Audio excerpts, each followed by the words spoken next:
이번 시간에는 신앙 체크 포인트 두 번째 시간으로 새는 구멍을 막아라 라는 제목으로 함께 말씀을 나누기 원합니다. 우리는 지난 1편을 통해 우리가 어려움을 만날 때 우리가 무엇을 점검해야 되는지에 대해 함께 나누었습니다. 1편에서는 기도했는데도 문제가 해결되지 않을 때 그것이 연단과 훈련을 위해 주신 것인지 아니면 하나님과 멀어짐으로 말미암아 돌아오라는 사인으로 주셨는지에 대해 점검해 보라는 말씀을 드렸습니다.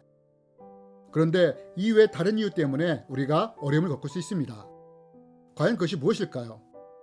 오늘 말씀을 통해 우리에게 어떨 때 이런 일이 일어날 수 있는지에 대해 나누기 원합니다. 저는 오래전에 이해하기 힘든 말씀이 있었습니다. 그것이 무엇이냐? 우리는 야곱이 베델에서 잠을 자다가 하나님을 만난 사건을 알고 있습니다. 그런데 그때 하나님이 꿈에서 야곱에게 뭐라고 말씀하십니까? 내가 너와 함께 있어 내가 어디로 가든지 너를 지키며 너를 이끌어 이 땅에 돌아오게 할지라. 내가 내게 허락한 것을 다 이루기까지 너를 떠나지 아니하리라 하신지라. 여러분, 하나님이 야곱에게 뭐라고 약속하셨습니까? 내가 어디로 가든지 지켜주시겠다고 약속하셨습니다. 또한 이 땅에 돌아오게 하고 이것을 다 이루기까지 떠나지 않겠다고 약속하셨습니다. 한마디로 하나님이 야곱을 끝까지 지켜주시겠다고 약속하신 것입니다. 그런데 여러분 아십니까? 하나님이 분명하게 이렇게 약속하셨는데도 불구하고 야곱의 현실에서는 이와 정반대가 되는 일들이 일어났다는 것입니다. 여러분, 하나님이 분명하게 야곱에게 지켜주신다고 약속하지 않았습니까? 하지만 야곱의 현실에서 일어난 일이 무엇입니까? 삼촌 라반에게 아내를 바꿔치기 당하는 속임을 당하지 않았습니까? 이뿐입니까? 라반이 일한 보수를 약속했는데 야곱이 10번이나 속임을 당하지 않습니까? 여러분, 분명 하나님은 야곱을 지켜주신다고 말씀하지 않았습니까? 그러나 현실에서는 하나도 안 지켜주는 일들이 일어났다는 것입니다. 저는 이것을 이해할 수 없었습니다. 하나님은 분명히 야곱을 지켜주신다고 약속했는데 정반대의 일이 일어난 것입니다. 만약 우리에게 이런 일이 일어난다면 우리가 어떻게 이런 하나님을 의지하고 살아갈 수 있겠습니까? 그렇지 않습니까? 그렇다면 하나님은 지켜주시겠다고 약속을 하셨는데 왜 야곱의 현실에서는 이런 일이 일어날까요? 그 이유가 무엇인지 아십니까? 야곱의 삶에 구멍이 있었기 때문입니다. 이것이 무슨 구멍이냐? 여러분, 야곱이 라반에게 속임을 당하기 전에 어떤 일이 있었습니까? 야곱이 형 에서를 죽이지 않았습니까? 그것으로 인해 형 에서의 분노를 사지 않았습니까? 여러분, 이것이 야곱에게 구멍을 만들었다는 것입니다. 성경은 이렇게 말합니다. 너희가 헤아리는 그 헤아림으로 너희가 헤아림을 받을 것이니라. 여러분, 이게 무슨 말입니까? 너희의 헤아림으로 헤아림을 받는다는 말은 행한 대로 받는다는 말 아닙니까? 여러분, 야곱이 형 에서에게 한 일이 무엇입니까? 속이는 일이었습니다. 야곱이 똑같이 라반에게 이런 일을 당한 것입니다.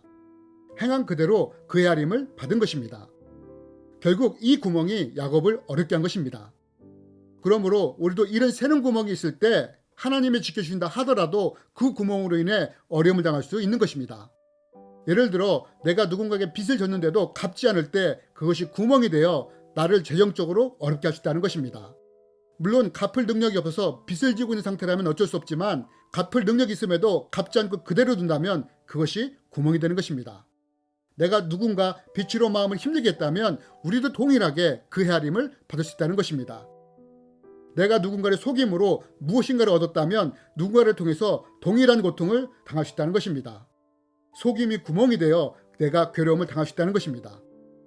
그렇다면 이런 구멍 때문에 우리가 어려움을 당할 때 하나님은 우리가 어떻게 하길 바라실까요? 여러분, 야곱은 삼촌 라반에게 속임을 당합니다. 그런데 여러분, 어느 순간 이랬던 야곱에게 놀라운 축복들이 부어집니다. 그럼 어떻게 해서 이런 일들이 일어났느냐? 여러분, 라반은 야곱을 속였습니다. 이때 야곱이 어떻게 반응합니까? 똑같이 속입니까? 그렇지 않았다는 것입니다. 라반이 속였지만 야곱은 최선을 다해 성실히 섬겼다는 것입니다. 야곱이 새는 구멍을 최선과 성실로 막았다는 것입니다. 여러분, 우리에게 이런 새는 구멍이 있을 때 회개를 통해 또는 태도나 행동을 바꿈으로 막아야 한다는 것입니다. 이것이 새는 구멍을 막는 것입니다. 야곱은 라반이 속이는 것을 알면서도 최선과 성실로 대하지 않았습니까? 여러분, 야곱이 이렇게 했을 때 하나님이 뭐라고 말씀하셨습니까? 라반이 너를 속이는 것을 다 보았다 라고 하시지 않습니까? 그러면서 하나님이 어떻게 하십니까? 놀라운 방법으로 야곱을 축복해 주셨다는 것입니다. 그리고 이것이 하나님의 축복이라는 것을 야곱도 알았다는 것입니다. 여러분, 이것이 야곱이 새는 구멍을 막았을 때 하나님이 하신 일입니다. 지켜주시겠다고 약속한 말씀을 그대로 이루신 것입니다. 여러분, 우리는 살아가면서 어려운 일들을 만날 수 있습니다. 그것이 재정적인 어려움일 수도 있고, 환경적인 어려움일 수도 있고, 관계의 어려움일 수도 있고, 건강의 문제일 수도 있습니다. 이때 우리는 기도해야 합니다. 만약 기도해서 해결된다면 하나님께 감사하면 됩니다. 그러나 이것들이 해결되지 않고 계속된다면 우리는 이 문제의 원인을 점검해 보아야 합니다.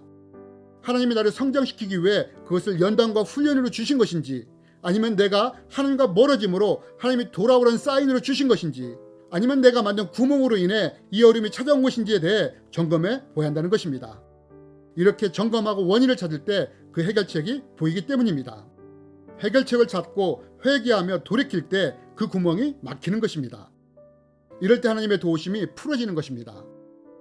여러분, 이것이 바로 우리가 어려움을 만날 때 점검해 보아야 할 신앙 체크 포인트입니다.